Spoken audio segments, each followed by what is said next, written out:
pruning at the wrong time is like going into surgery knowing that your wounds are not even going to begin to heal for a matter of months. Whereas if you time your surgery right, your wounds will begin to heal in a matter of weeks. That's what we're going to discuss in this lesson here today. We're going to discuss when, why, and how to prune your plants and trees within your landscape to maximize the health, the longevity, minimize the stress, and ultimately maximize on the productivity of the plants within your landscape. Hi, my name is Charles Malki, biologist and plant expert with Ivory Organics, where we grow cool plants, and I want to begin by thanking you for another successful year on the Ivory Organics educational YouTube channel, where we have for several consecutive years been a leading garden product YouTube channel. And with your support and by subscribing, and I want to remind you all right now to hit that subscribe button as well as that push bell notification. We have now, as of today or tomorrow, going to be exceeding 70,000 YouTube subscribers, making us again a leading garden product YouTube channel with over 6.5 million views worldwide. I'm also pleased to share that as of January 2020, Ivory Organics products are available for same-day delivery in Australia. So for our Australian customers, be sure to check that out, and I'll put the link to the Amazon site where you can find the Ivory Organics products that are now stocking warehouses there in Australia. And lastly, I want to share that there's a buy one get one free sale on the 6 Macros Plus fertilizers.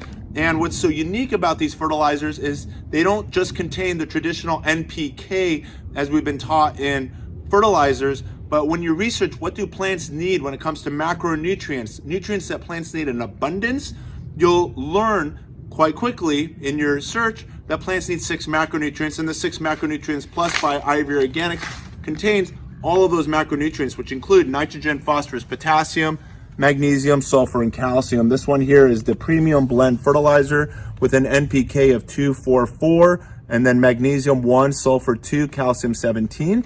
And then the higher NPK percentages can be found here on the super blend NPK 13, 12, 13, 133 for magnesium, sulfur, and calcium. So these are right now a buy one get one free offer on the ivoryorganics.com website. Well, let's continue on to pruning. Just behind me, I've got a few pruning tools, and you'll see the top 2 tools I'm going to be using momentarily. But as driving through town throughout fall, some gardeners and some property owners are in a rush to prune their plants.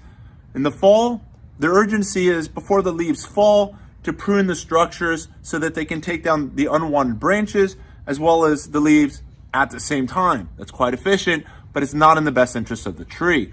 And throughout winter, you're going to notice every single week there's more and more trees that are being, shaped to size.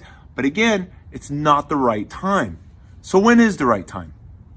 So the best time to prune your plants is after the last chance of frost has passed your grow zone, but before the buds on your plants begin to push new growth and flowers. So to try to get into that window, for me specifically here in Los Angeles, California, I'm going to share with you also this link, which is at www.plantmaps.com, and you can enter your zip code there, and you'll quickly see within this chart that for me specifically here in my zip code here in Los Angeles, that the last chance of frost is the last week of January. So after January 31st, the last chance of frost has passed. For example, for those growers in Mahwah, New Jersey, you can put in that zip code and you'll see that the last chance of frost date is the last week of April. So big difference between last week of January and last week of April for your last chance of frost date. So be sure to check that out. And then the goal with pruning is going to be to wait an extra week or 2 just to make sure that you're now entering that warmer phase so that when you start pruning, that those branches can quickly thereafter heal. Just as we started our introduction with surgery, you're going to want to make sure that once you perform those procedures on your trees, that within a matter of weeks they're beginning to heal. What's the point of pruning the tree and leaving those wounds open and exposed for months on end during the coldest winter months when you could be pruning those branches fresh and the plant can quickly begin to recuperate over those wounds at a time during its growing season compared to its dormancy period? So why prune your fruit trees? And the answer, and these are just 3 important reasons, and there's so many more, but one of them is maximizing fruit production. And I know that sounds counterintuitive. How can pruning, removing tree branches, result in more fruit? And the answer is quite simple. So pruning will open the canopy, maximizing light exposure within the tree structure. And the more leaves that come in contact with the sun is going to translate into more sugars and more flavor that's going to be able to be translated back into the fruit. So more light equals more energy, which means more fruit. And hence, yes, you can maximize fruit yields by pruning. Secondly, you're also improving the strength of the tree. If you never prune the tree structure, it's going to more likely than not end up growing into become a wobbly, top-heavy structure. Top-heavy meaning that the above ground structure is going to be bigger than the root system. And you never want that to happen. You want to make sure that that root system is always larger than the above ground structure. And that's another important reason for pruning, is to make sure that the base or the anchor of the tree is bigger and stronger than the top of the structure, and that'll always ensure that the plant is growing well and healthy and vigorous, and again, to help maximize maximum fruit yields. Lastly, another important reason for pruning is to control the tree's size and shape. In this garden, we've got limited land and we've maximized on the number of fruit trees we planted. And the only way to accomplish that is to make sure that each plant and tree stays within its grow zone. So we've controlled the size to make sure that we can taste some figs, as we have over here, and some blueberries behind me, and then a 3-in-1 apple tree, and then a banana plant, and the list continues on. So let's get started now first with this fig tree. So about 3 short years ago, we pruned this fig down to about 18 inches off the ground. This is a practice that's done in orchards throughout the country. Even when we sat down with Tom Spellman in the apple orchard in Irvine, he also explained, and we got to discuss how apples, within the orchard were pruned to maximize on the number of low-lying branches. The goal overall is to have about 80 to 90 or 100% of the structure with fruit that are all within reach. Same goal here with this particular tree, where again, we prune the branches low to create primary branches. We got 5 primary branches that are all under 3 feet. And then here I am now standing about 6 feet tall next to it, and I can reach the tallest branch. And again, once we begin to prune this plant, which I'm going to demonstrate momentarily, we're going to again get the structure back in check.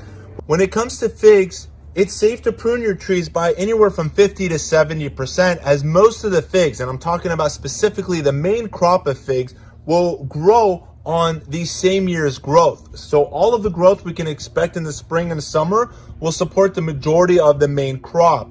For those of you looking for the Breba crop, which is an inferior fig, but for those of you in the coldest grow zones in the country, maybe relying more on the Breba crop and the Breba type figs that are out there, you're going to experience figs on the last year's growth, and some of those tips will be important to preserve in order to ensure figs. But general rule, 50 to 70% is a safe percentage to prune from year to year, and we're going to be doing the maximum pruning come late January going into early February for our now 3rd or 4th annual fig cutting giveaway contest, which will be announced on February 1st, so be sure to tune in for that. When pruning the tree, what we did a few years ago was we went with our handsaw and we pruned right across right there. This most upper branch has since healed over the wound, as you can see, but the pith is always soft, as you can see. It's always like a hollow wood, especially when it comes to figs, and you're going to see that with other ones. So it's ever more important, and what we're going to do next is take our Ivor Organics product and we're going to seal those wounds like so. Now I'm going to explain a little bit more in regards to what we're using, but we're going to want to make sure that that hole remains full. And if we go up a little further, you can see we've then pruned the branches here and we pruned the branches there. And again, we're going to go with the product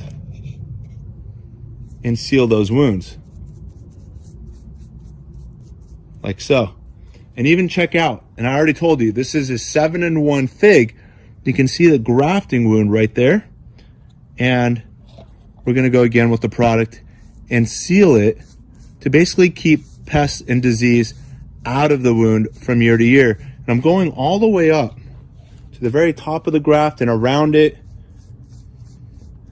And you can see wherever that rootstock was over here, this here is the rootstock going down. This is the scion wood. This here controls the flavor of now this variety of fig that we see here in front of us. But we're also going to seal the very top of the rootstock. Remember how we talked about that soft pith in the center of the wood? You can see if I go in with this piece of wood, you can see it kind of collapses on itself. This is an excellent entryway for beetles and termites and even ants to colonize within the structure of the plant. We're going to want to seal that as well as the wounds continuously heal over. So the products that we use just now for sealing our prunes, we just use this over here. This is a 3-in-1 plant guard, protection from damaging summer sunburn, insects, and rodents. I said summer sunburn, but in the winter it also helps prevent sun scald. Another important reason for a gardening concept known as whitewashing, for use on your roses, fruit, nut trees, ornamental trees, and shrubs. And it's for use in organic production, healthier than latex paint and tar-based products. The yellow label, being that it has the added protection against insects and rodents as a repellent, has the added benefits of castor and cinnamon and clove, garlic, peppermint, rosemary, and spearmint. So it's got those oils. The blue label product over here is specifically for whitewash, protection against damaging summer sunburn and winter sun scald. And again, also for use on your fruit and nut trees, ornamental trees, and shrubs. But it doesn't have the added 7 oils that you'll find in the 3-in-1 plant guard. And then it's also available in colors brown and green, as we're gonna see when we get to the apple tree. So quick general tip when it comes to pruning your figs is, as we're going to be doing that last week of January, first couple weeks of February, is we're going to be looking at the nodes. And if you can hopefully follow with me, you're generally going to be looking for those nodes that are pointed outwards, away from the center of the tree, which is where my hand is. You're going to want to make sure that you are directing the nodes to continuously grow in the outward fashion rather than back towards the center of the tree. And you simply do that by finding the nodes that are on the outside. This one here is going towards the camera. This one over here is going towards the side. This one over here going towards the other side. This one over here going back towards the center. But the goal is to pretty much find those nodes that are going towards the side or away from the center, and we'll simply prune about 1/4 inch and at an angle from that node just above it.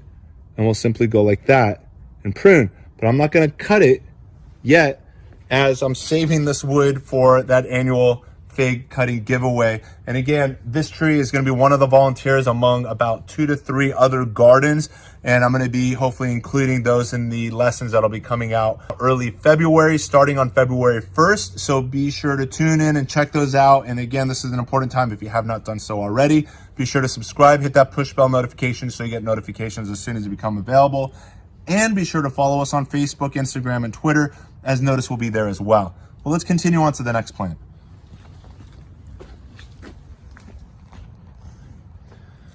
So this here is our blueberry bush, and we planted this together about 2 years ago. This is now entering its 3rd year of fruit production for our family. And if you come in close enough, you can see that these buds are beginning to go into bloom. Again, here we are now, the last week of December, and the blooms are beginning to swell. If you take a look at what we've done late summer after fruit harvest, you can see that we pruned right in this zone over here. It created some more lateral growth and more shoots, and now we've got this beautiful mass of flowers that are ultimately going to turn into fruit on a very strong, healthy, stable structure. So this is the blueberries. If we come in cutting now, we're talking about, again, and even if we time this right for after last chance of frost being late January going into February, whatever we end up pruning, we're going to end up cutting off a lot of fruit. We've already improved the structure and the stability of the plant during the summer after fruit harvest. We only cut growth that was less than a year old, and we're able to, create this plant with a nice structure. Here we are now going into winter with no pruning. So timing is everything. But if there's any major pruning you're going to do, this would be an excellent time again after last chance of frost. For us here in Los Angeles, that would again be that last week of January going into the first couple weeks of February would be a great time to prune, but be very aware of the fact, and this is when it comes to timing also, is blueberries fruit on last year's wood. So the more wood you cut off of from last year, being all that you see here, then the more fruit you're going to be cutting off as well. Unlike, and the good contrast is the fig tree we just discussed. And now let's talk about the apple. The apple, similar to the blueberry, also fruits on last year's wood. So if I end up cutting the plant by 70% or 50%, the plant is going to go into a vegetative growth, and I've cut off all of the flower buds that were formed towards the end of summer going into fall last year. So here we are now with the apple structure, and what I want to share with you is what the flower buds look like. And if you take a look over here, you can see, for example, this bud over here will be a flower bud. If I were to cut this off like so, which I'm not going to do, if I were to cut this off, then I just lost the chance of harvesting apples at this wonderfully great low zone. Another important point I want to share with you, if we come into the structure here,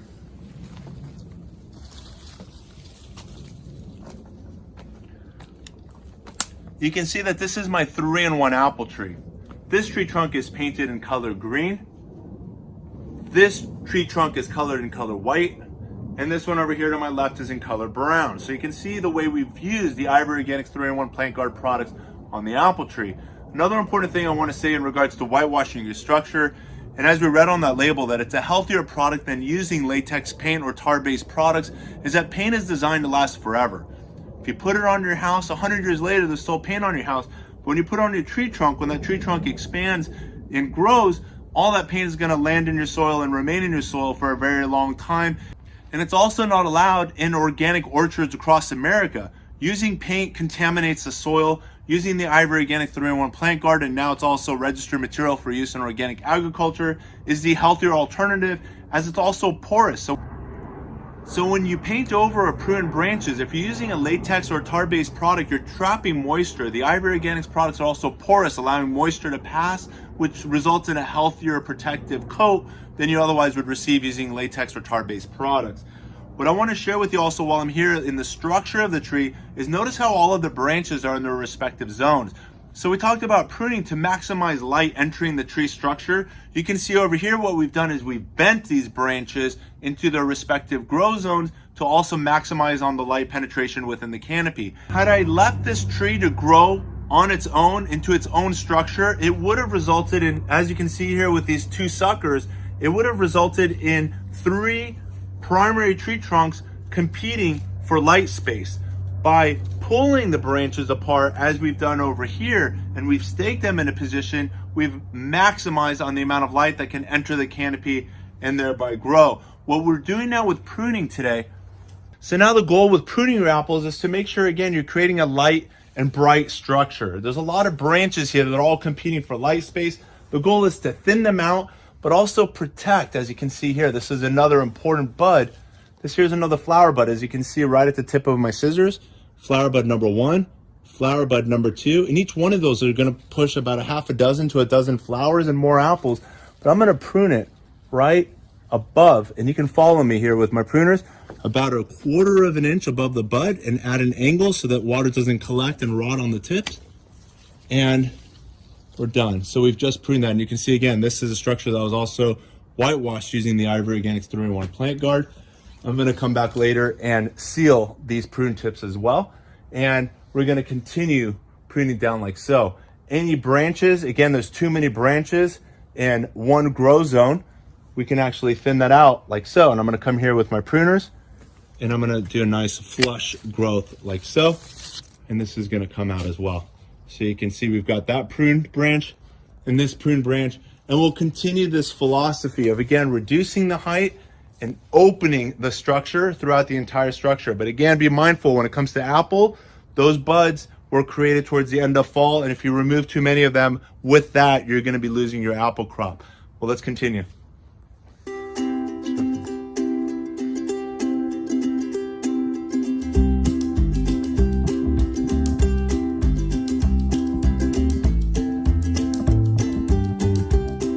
So your main crop of figs, as we already discussed, is going to be born on this year's growth. So whatever you cut now all of that growth that you experience in spring and summer will support your main crop of figs. And again, we're not talking about that Breba inferior crop, which maybe some of you in the colder grow zones are depending upon, but that main crop is new first year's growth.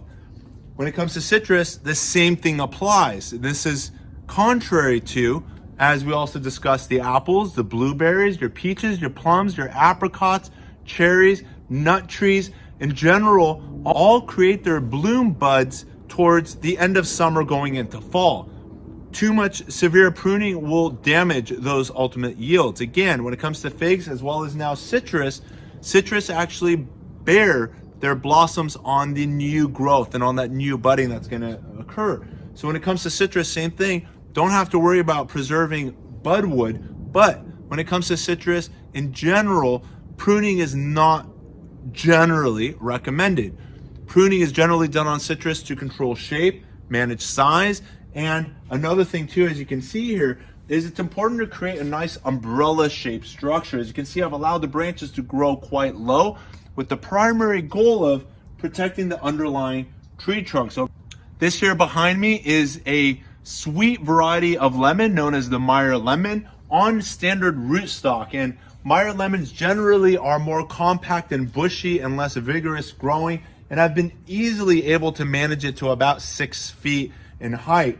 So what I'm doing here with pruning again, and the goal within the canopy I'm hoping you can capture, is again to create that vase shape structure. I'm trying to create branches that are open, increasing amount of light penetration within the canopy. Then you can see that when I go to pruning a branch, as something I've done years past, you can see that I've cut here in this zone, and it's created these lateral branches that then support more and more fruit.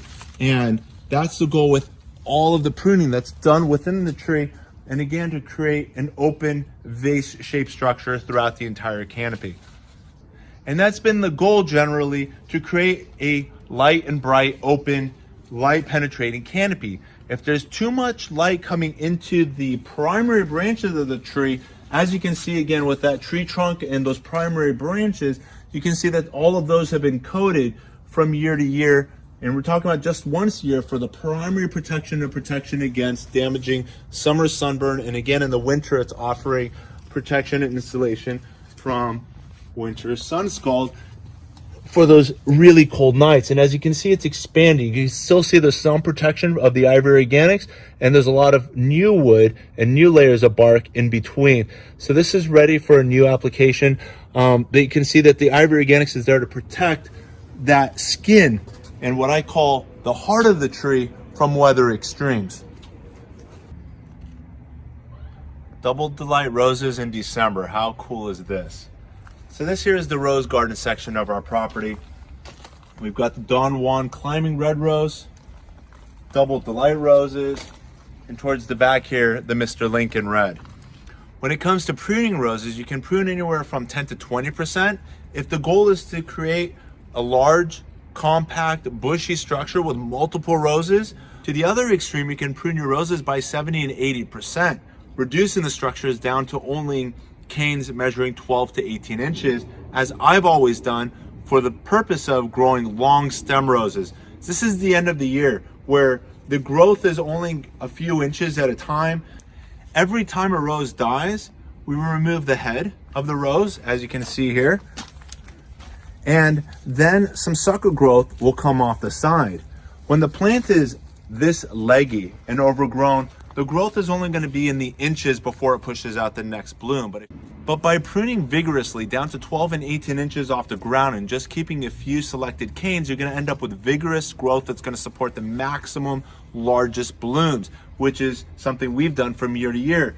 The plant is beginning to look leggy only because we've been just doing deadheading practice throughout the rest of the year. But if you come in a little closer, you'll notice over here, and pretty much all the roses, but it's hidden behind all the foliage. You can see over here that this structure is also coated with the Ivory Organics whitewash, and we protected the branches from summer sunburn because I missed my opportunity to properly prune these roses. Another factor, in addition to waiting for your last chance of frost to pass, the other issue is that there's no light also hitting these roses until about another month or two after the chance of frost has passed.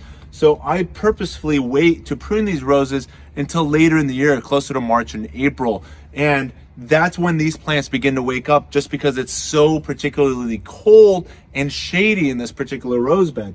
So what we've done here is we've whitewashed the structure when we pruned these plants last year, April, May, as the heat intensity and the amount of light that it was getting as the buds were just beginning to swell was becoming quite intense. So we whitewashed the structure, since it didn't have, as you can see here, it just has a whole bunch of buds, but there's no leaves to protect the underlying stems. And we've demonstrated over the last few years also some examples of roses suffering third-degree sunburns. We're talking about the skin being burnt, the underlying cambium being burnt, and now we're dealing with the exposed wood. And if it's a primary tree trunk or a primary branch, that's going to ultimately shorten the life expectancy of the plant within your garden. So we want to make sure that the heart of the plants, as I'm using the word again, is protected from the weather extremes as well as pests. So in this particular microclimate within my garden, which is a unique climate specific to the location and the amount of light and weather that's happening here, I'm actually going to be waiting until closer to April to begin truly pruning all of the roses. But I'm going to demonstrate here with my Mr. Lincoln what we're going to do to create long stem Mr. Lincoln roses. So what I'm going to do here is simply prune it down. Again, the goal is about 12 to 18 inches off the ground. I'm looking for buds that are, again, the goal is to create a base shape. So where my pruners are is the center of the structure, and the goal is to pretty much steer the branches to grow away from the center. So this one here is in the center, so we're going to pull this one out. And these buds we can prune like so. And this one over here, you can see the bud is pointing out away from the center. See that little red bud right there? I'm going up about 1/4 of an inch above the bud. We'll prune it like so. We'll remove the ties off of this rose, as we don't need support, as we're strengthening the plant now through pruning. So stake won't be required.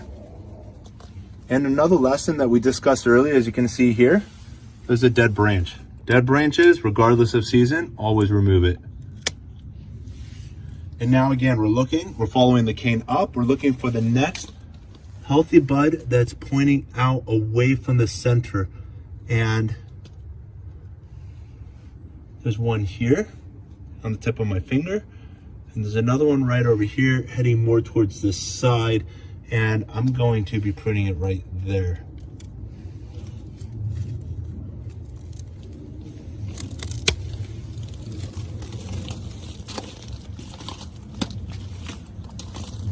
And now we got one more branch to prune.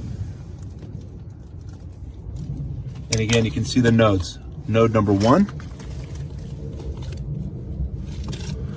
For these larger canes, they're harder to see. Over here, there's another node I'm hoping you can capture right here on the tip of my finger. And again, that is going to basically leaf out as soon as the sun and the warmer weather enters the garden. But I'm gonna go down to this node right here, right where you see my finger. And we're gonna prune it like so, 1/4 inch above the bud. And now, instead of again using a rose prune seal, as you can see here again, it says for use on roses. First one there, and here we are working on the roses. We're simply going to now seal all of those wounds. Again, from keeping pests from entering those wounds. These here are older wounds, and you can see that the center of the wood, the pith of it, is relatively soft. I can just press one of these wood chips kind of right into it. And that's an entryway for beetles and termites, and we want to make sure that we preserve, again, the heart of this plant structure. So we're going to seal it like so. Another important ingredient, which we didn't mention earlier, that's also in here, take a look here at the back, you can see that it also includes diatomaceous earth. And that's actually another way that the product also preserves the plant from pests harming the structure. And I can continue brushing it up over the entire cane and all of those pruned surfaces as well, like so. And again, instead of using a rose prune seal, which is tar based, this here is an organic alternative for accomplishing all of those benefits, and even better than a tar based rose prune sealer or a latex paint is that it's not going to be contaminating your soil.